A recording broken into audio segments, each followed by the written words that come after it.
कल्पना कीजिए, एक कड़कड़ाती धूप वाली दोपहर की। एक 5 साल का बच्चा है जो एक विशाल आम के पेड़ के नीचे बिल्कुल खामोश बैठा है। हजारों सवाल चल रहे होंगे उसके दिमाग में। बिल्कुल।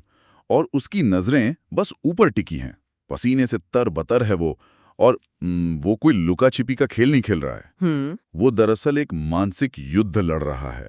एक तरफ है एक चालाक झपट्टा मारने वाला कौवा और दूसरी तरफ एक बेबस फाख्ता, जिसे हम डव पक्षी भी कहते हैं। हाँ वही, जो अपने अंडों को बचाने की पूरी जद्दोजहद कर रही है। और वो 5 साल का बच्चा महज एक मूक गवाह नहीं है।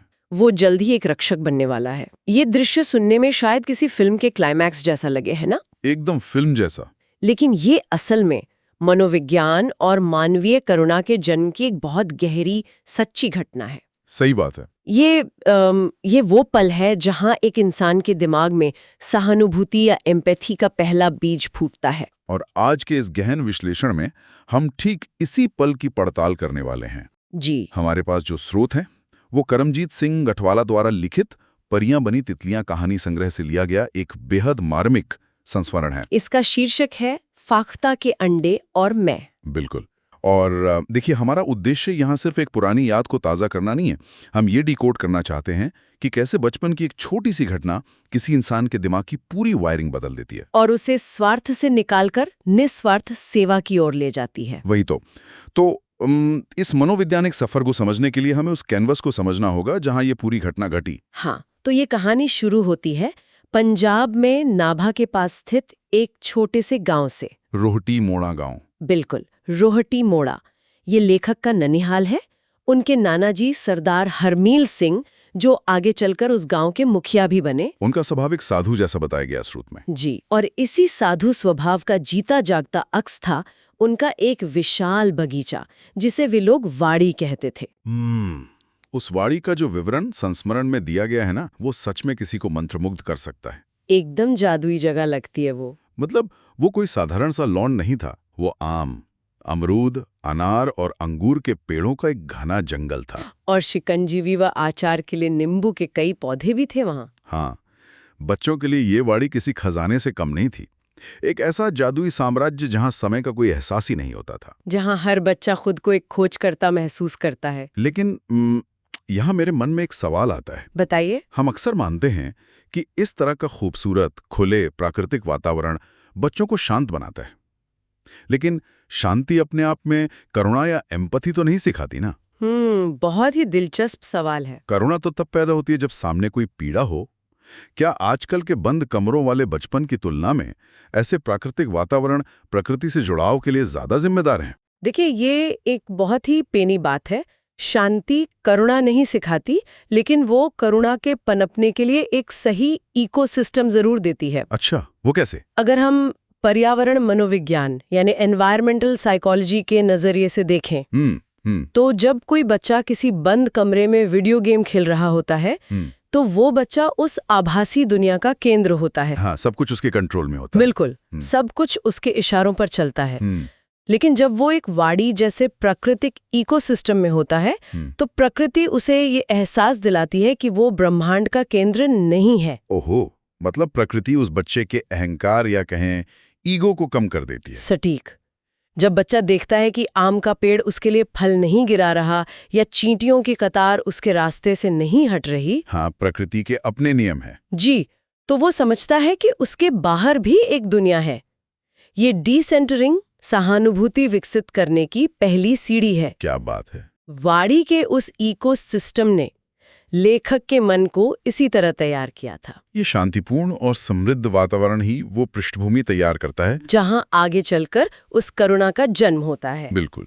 खैर, ये तो हुई जमीन तैयार करने की बात, लेकिन अब आते हैं उस मुख्य घटना पर जिसने इस शांति में एक हलचल पैदा कर दी, जिसने लेखक की सोच को एक नया मोड़ दिया। हाँ, तो वाड़ी के उन ढेरों पेड़ों में से लेखक का, जो उस समय महज 5 या 6 साल के थे, उनका सबसे पसंदीदा पेड़ था एक घना आम का पेड़। और उसी पेड़ की एक टहनी पर एक फाख्ता ने अपना घोंसला बनाया हुआ था, जिसमें उसके अंडे थे। जी। वो बच्चा अक्सर चुपचाप घंटों उस घोंसले को निहारता रहता था। लेकिन फिर इस शांत दुनिया में उस कौवे की एंट्री होती है। देखिए, प्रकृति में शिकारी और शिकार का खेल तो चलता ही रहता है। कौवे के लिए वो अंडे महज भोजन थे। वो तो है, लेकिन उस बच्चे के लिए वे सिर्फ अंडे नहीं थे। एक दिन बच्चे ने देखा कि कौवा बार बार उन अंडों पर झपट्टा मार रहा था। बच्चे को ये समझते देर नहीं लगी कि कौवा उन अंडों को खाना चाहता है, जो कि एक बहुत ही विचलित करने वाला दृश्य था। बिल्कुल। और इस दृश्य ने उस छोटे से बच्चे को गहरे दुख से भर दिया। अब यहाँ मैं थोड़ा उलझन में हूँ। किस बात को लेकर? देखिए, अगर हम व्यवहारिक रूप से सोचें तो आमतौर पर 5-6 साल की उम्र के बच्चे बगीचों में शरारतें करते हैं। हाँ, अपनी ही दुनिया में मस्त रहते हैं, पेड़ों पर पत्थर मारते हैं। लेकिन इस बच्चे का उन अंडों के प्रति इतना दुखी होना हैरान करता है। ये थोड़ा अलग तो है। मुझे ये किसी सुपर हीरो ओरिजिन स्टोरी जैसा लग रहा है। हाँ। जहां इस बच्चे की महाशक्ति कोई जादू नहीं बल्कि सहानुभूति है। बहुत ही उम्दा तुलना है ये। और इस उलझन का जवाब विकासात्मक मनोविज्ञान यानी डेवलपमेंटल साइकोलॉजी के एक बहुत ही दिलचस्प सिद्धांत में छिपा है। अच्छा, वो कौन सा सिद्धांत है? इसे थ्योरी ऑफ माइंड कहा जाता है। थ्योरी ऑफ माइंड जी। आमतौर पर 4 से 5 साल की उम्र के बीच इंसानी दिमाग एक बहुत बड़ी संज्ञानात्मक छलांग लगाता है, यानी कॉग्निटिव लीप। बिल्कुल। इस उम्र से पहले बच्चे ये मानते हैं कि जो वे महसूस कर रहे हैं पूरी दुनिया वही महसूस कर रही है। उनका नजरिया बहुत सीमित होता है। हाँ, लेकिन थ्योरी ऑफ माइंड के विकसित होने पर उन्हें अचानक ये समझ आने लगता है कि दूसरे जीवों के पास भी अपना एक अलग दिमाग है। अरे वाह! उनके अपने डर हैं और वे भी दर्द महसूस कर सकते हैं। ओह, तो ये सिर्फ एक भावनात्मक प्रतिक्रिया नहीं थी, ये एक संज्ञानात्मक विकास का क्षण था। उस बच्चे ने फाख्ता के डर को अपने भीतर महसूस कर लिया था। एकदम सही पकड़ा आपने। और यही वो क्षण था जहां वो बच्चा महज एक दर्शक बने रहने से इनकार कर देता है। वो एक रक्षक बनने का फैसला करता है। जी, सहानुभूति जब तक कोई एक्शन ना ले तब तक वो सिर्फ तरस खाना है। लेकिन यहाँ उस बच्चे ने खाख्ता की बेबसी को देखकर खुद को रक्षक में बदल लिया। ये मानव स्वभाव के एक बेहद सकारात्मक पहलू को दर्शाता है कि शरारत की जगह सुरक्षा की भावना ने ले ली। बिल्कुल, स्वयं की सुरक्षा से ऊपर उठकर किसी और के जीवन के मूल्य को समझना। ये समझना कि चीजें गलत हो रही हैं और मुझे कुछ करना होगा। 5 साल की उम्र में ये बहुत बड़ी बात है। और एक बार जब बच्चे के मन में अंडों को बचाने का ये दृढ़ संकल्प जाग गया तो ये देखना दिलचस्प है कि उसने जिम्मेदारी को निभाया कैसे। हाँ, उसने पहला कदम क्या उठाया? वो सीधा अपने नाना जी के पास गया और उसने घोषणा कर दी कि वो अब फाख्ता के अंडों की रक्षा करेगा। और यहाँ नाना जी की जो प्रतिक्रिया है ना, वो मुझे बहुत सोचने पर मजबूर करती है। नाना जी ने ऐसा क्या किया जो आपको इतना अलग लगा? देखिए, आमतौर पे जब कोई बच्चा ऐसी बात कहता है तो घर के बड़े क्या करते हैं? अक्सर बच्चों की बातों को टाल देते हैं। वही तो, वे या तो उसे डांट देते हैं कि जाओ अपना काम करो, या फिर मजाक समझकर हंस देते हैं। लेकिन नाना जी, वे हंसे तो सही, पर उन्होंने बच्चे को रोका नहीं, बल्कि उन्होंने एक बहुत ही व्यवहारिक सवाल पूछा कि वो अकेला कैसे रहेगा? हाँ, सारा दिन कैसे बिताओगे वहां? और बच्चे ने भी पूरे उत्साह में कह दिया कि वो वहीं बैठकर पहरा देगा। यहाँ हम नाना जी के पालन पोषण के तरीके की दाद दे सकते हैं। इसे हम मनोविज्ञान में gardener versus carpenter parenting model से समझ सकते हैं। गार्डनर और कारपेंटर मतलब माली और बढ़ई? जी बिल्कुल। ये मॉडल क्या कहता है?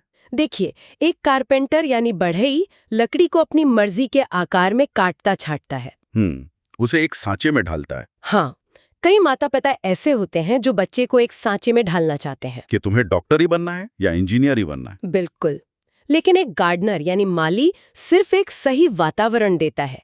वो पौधे को खींचकर बड़ा नहीं करता, वो बस उसे सही धूप और पानी देता है। एकदम सही। नाना जी एक गार्डनर थे। उन्होंने बच्चे के भीतर पनप रही इस करुणा को पहचाना और उसे खारिज नहीं किया। जी, उन्होंने उसके इस छोटे से मिशन को सम्मान दिया और उसे अपनी मर्जी का काम करने दिया। ये एक बहुत ही सटीक एनालॉजी है ना?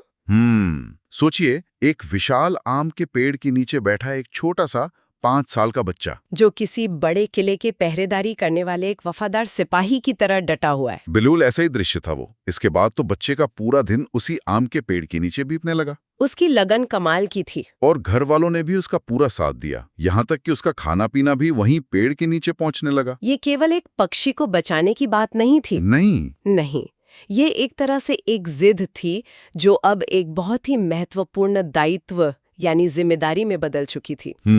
दूसरे पक्षी जब भी अंडों के पास आते तो बच्चा दौड़कर उन्हें उड़ा देता। वो अपनी जगह से टस से मस नहीं होता था। और इस पूरी प्रक्रिया में एक बहुत ही खूबसूरत बदलाव उस फाख्ता के व्यवहार में भी आता है। हाँ, स्रोत बताता है कि शुरुआत में फाख्ता उस बच्चे से बहुत डरती थी। जो कि स्वाभाविक है। किसी भी जंगली जीव के लिए इंसान खतरे का ही संकेत होता है। एक पक्षी के नजरिए से देखें तो इंसान एक बहुत बड़ा शिकारी है। बिल्कुल। लेकिन यहाँ व्यावहारिक विज्ञान यानी बिहेवियरल साइंस काम कर रहा था। वो कैसे?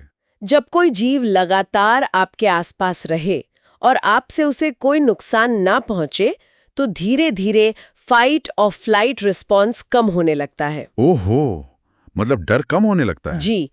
फाख्ता ने हफ्तों तक देखा कि ये बच्चा उसके अंडों को नुकसान नहीं पहुंचा रहा है, बल्कि उन खतरों को भगा रहा है जो अंडों के लिए काल बन सकते थे। हाँ, तो धीरे धीरे वो समझ गई कि ये बच्चा उसका दोस्त है।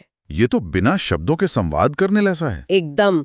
जानवर और पक्षी हमारे सच्चे इरादों को बहुत गहराई से भांप लेते हैं। उन दोनों के बीच एक अनकहा विश्वास कायम हो गया था, जो प्रकृति और मनुष्य के बीच सामंजस्य का एक बहुत ही सुंदर उदाहरण है। सच में। हफ्तों की इस कड़ी निगरानी, चिलचिलाती धूप में पहरा देने और इस अनोखी दोस्ती का अंत कैसा होता है, ये इस कहानी का सबसे संतोषजनक और भावनात्मक हिस्सा है। आखिरकार वह दिन आ ही गया जब अंडों में से बच्चे बाहर आ गए। प्रकृति ने अपना काम किया।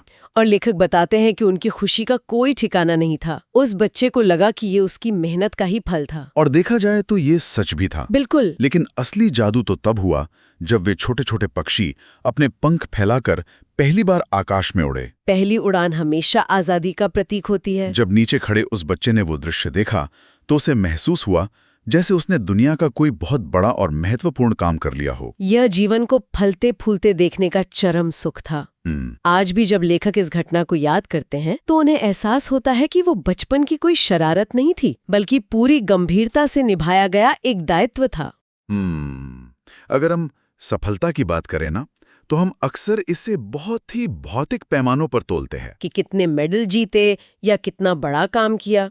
हाँ, लेकिन सफलता हमेशा बड़े बड़े पदक जीतने या दुनिया बदलने में नहीं होती। कभी कभी सफलता महज इस बात में होती है कि आपके छोटे से प्रयास की वजह से किसी छोटे से पक्षी ने आसमान में अपनी पहली उड़ान भरी। और ये एहसास किसी भी बड़ी उपलब्धि से ज्यादा खुशी देने वाला होता है। अगर हम इसे विज्ञान की भाषा में समझें, बताइए, तो इंसान के दिमाग में इनाम यानी रिवॉर्ड के दो तरीके होते हैं। एक होता है एक्सट्रिंसिक और दूसरा इंट्रिंसिक। एक्सट्रिंसिक रिवॉर्ड वो होता है जब दुनिया हमारी तारीफ करती है। लेकिन इंट्रिंसिक रिवॉर्ड भीतर से आता है, यानी आत्मसंतुष्टि। बिल्कुल। जब हम कोई ऐसा काम करते हैं जो अच्छे उद्देश्य से जुड़ा हो, तो दिमाग में असीम संतोष और खुशी का स्राव होता है, जो दुनिया का कोई भी मेडल नहीं दे सकता। यही इस कहानी का मूल संदेश है। जब भी कोई छोटा काम अच्छे उद्देश्य से किया जाता है, तो वो बहुत गहरी खुशी देता है। चाहे हम किसी इंसान की मदद करें या किसी पक्षी की। दूसरों की निस्वार्थ मदद करने से जो सच्ची खुशी मिलती है, वही इस जीवन का सबसे बड़ा सबक है। तो अब समय आ गया है कि हम अपनी इस चर्चा के सभी मुख्य बिंदुओं को समेट लें। जी बिल्कुल। हमने सफर शुरू किया था नाभा के गांव के उस सुंदर बगीचे से, जहां एक प्राकृतिक इकोसिस्टम ने बच्चे को डीसेंटरिंग सिखाई। फिर हमने देखा कि कैसे थ्योरी ऑफ माइंड के विकास ने उस बच्चे को एक फाख्ता का दर्द महसूस करने के काबिल बनाया, और कौवे के हमले ने उसे दर्शक से रक्षक बना दिया। इसके साथ ही हमने नाना जी के उस गार्डनर वाले पेरेंटिंग मॉडल को समझा, जिसने करुणा को पनपने का मौका दिया। बिना शब्दों के एक इंसान और पक्षी के बीच पनपे उस विश्वास को देखा, और अंत में फाख्ता के बच्चों की वो आजाद उड़ान, जिसने जीवन भर के लिए निस्वार्थ सेवा का अर्थ सिखा दिया। एक बहुत ही शानदार सफर रहा ये। लेकिन इस गहन विश्लेषण को समाप्त करने से पहले एक विचार है जो श्रोताओं के लिए छोड़ना बहुत जरूरी लगता है। एक गहरा विचार। देखिए, उस 5 साल के बच्चे ने तो पेड़ पर अपना एक घोंसला खोज लिया था जिसकी वो रक्षा कर सकता था। एक स्पष्ट लक्ष्य था उसके पास। लेकिन आज की इस तेज रफ्तार और व्यस्त जिंदगी में, जहां हम लगातार भाग रहे हैं, क्या हम अपने आसपास मौजूद उन छोटे घोंसलों या असहाय चीजों को अनदेखा तो नहीं कर रहे हैं? ये सोचने वाली बात है। हम दुनिया बदलने की बात करते हैं, पर आसपास की पीड़ा नहीं देखते। वही तो, हमारे आसपास भी ऐसे कई लोग या बेजुबान जानवर हो सकते हैं जिन्हें हमारी बहुत छोटी सी मदद या करुणा की जरूरत है, जिसके लिए हमें अपना सब कुछ छोड़ने की जरूरत नहीं है। बिल्कुल नहीं। अगर हम भी अपनी रोजमर्रा की भागदौड़ रोककर किसी छोटी सी कमजोर चीज की निस्वार्थ भाव से रक्षा करें, तो शायद हमें भी वही सच्ची और अद्भुत खुशी मिल सकती है जो उस 5 साल के बच्चे को मिली थी। इस विचार पे जरूर गौर कीजिएगा। और इसी के साथ हमारा ये गहन विश्लेषण यहीं समाप्त होता है। इस सफर में जुड़ने के लिए बहुत बहुत धन्यवाद।